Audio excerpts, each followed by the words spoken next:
This is Lab 2 for Business 308. I'm Justin. Austin. I'm Steven. I guess I'm Christopher. I'm recording. Alright, so we collected data from 48 people for this lab.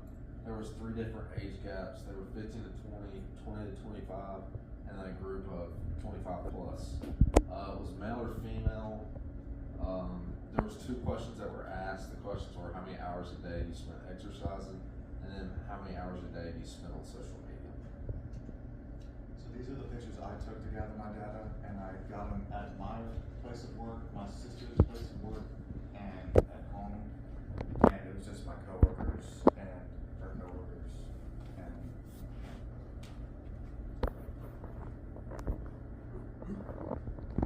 yeah, so these are my pictures. I kind of just walked around campus asking people like where I went. I went to Chick-fil-A there, asked them, and I asked a couple people at McGee's, and then I called some people back at home. And then yeah, these are my suite mates. They're who I did for the males pictures.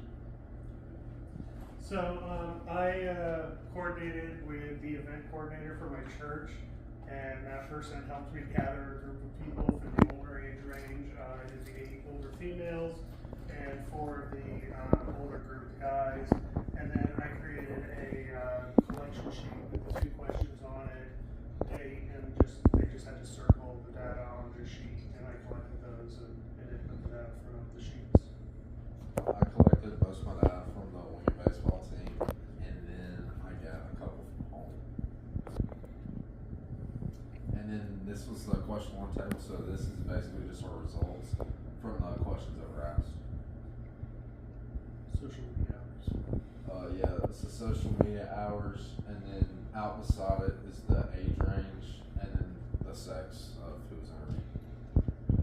And then this is the histogram for it. So basically, our histogram was shaped to the right, but it would have been more bell-shaped if there wasn't such a big outlier that was right here with one of the questions that was asked. Alright, so now we're getting into the questions that related to confidence intervals. We would take the population mean, not the entire population mean, but our gathered population mean.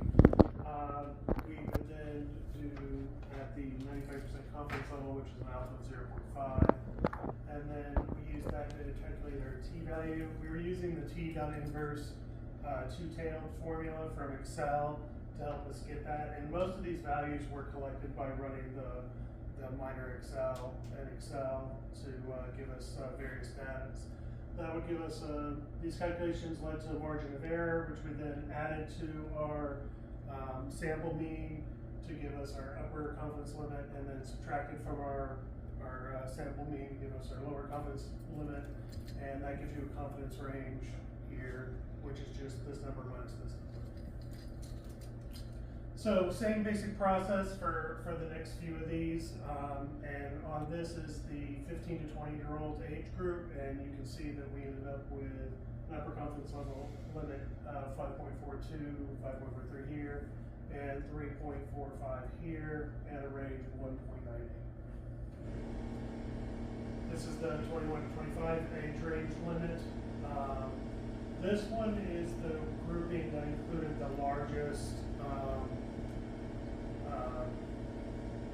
recording data. That's that big outlier that we were talking about earlier, which is why we had such a large range between our upper and lower limit values, because there was such a higher variance in this group. Here's the 25 plus group. The variance, the difference in the answers was a lot lower in this group, and as a result, we ended up with a much lower margin of error. Therefore, our limits on our upper confidence and lower confidence level were closer together. So the confidence range of this was only 1.24, which is much smaller than the other population groups.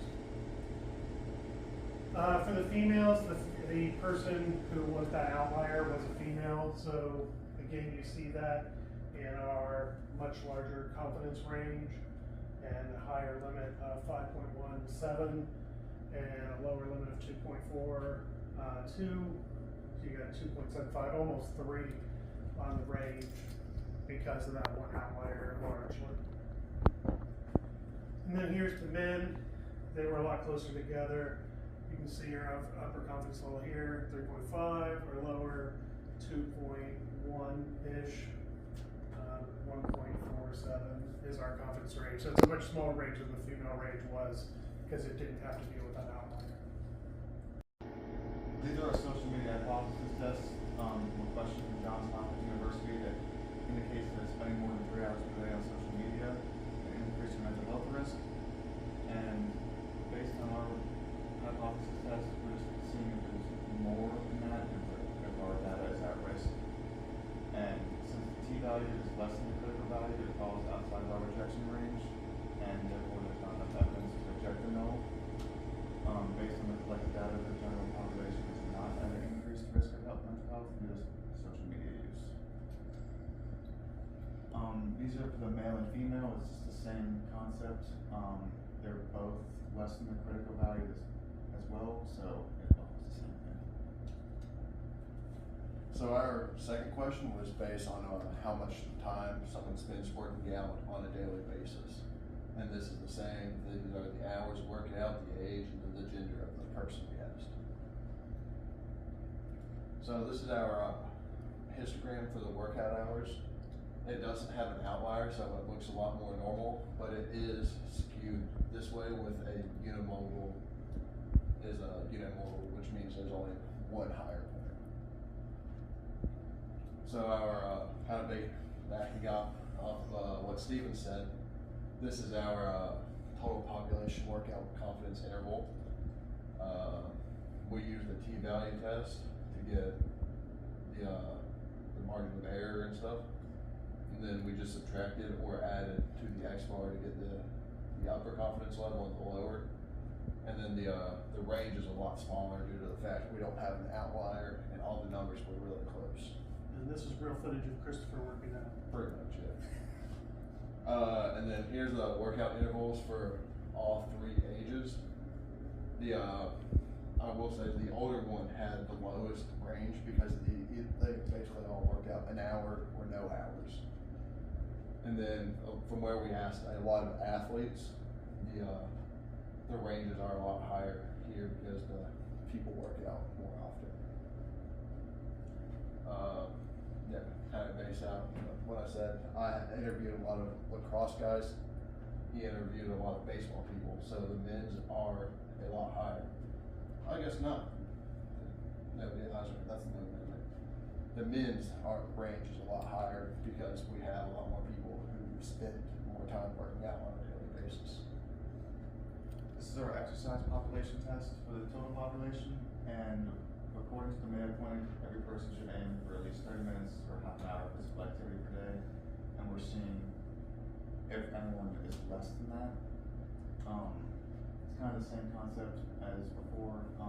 The t-value is greater than the critical value this time by a lot more, and we failed to reject the hypothesis, and based on the collected data, the general population does not meet the recommended levels. Physical activity by the Mayo Clinic. Does meet. Yes, sorry. For the male and female, the critical value, no, t-value is greater than the critical value for both as well, so we failed to reject. And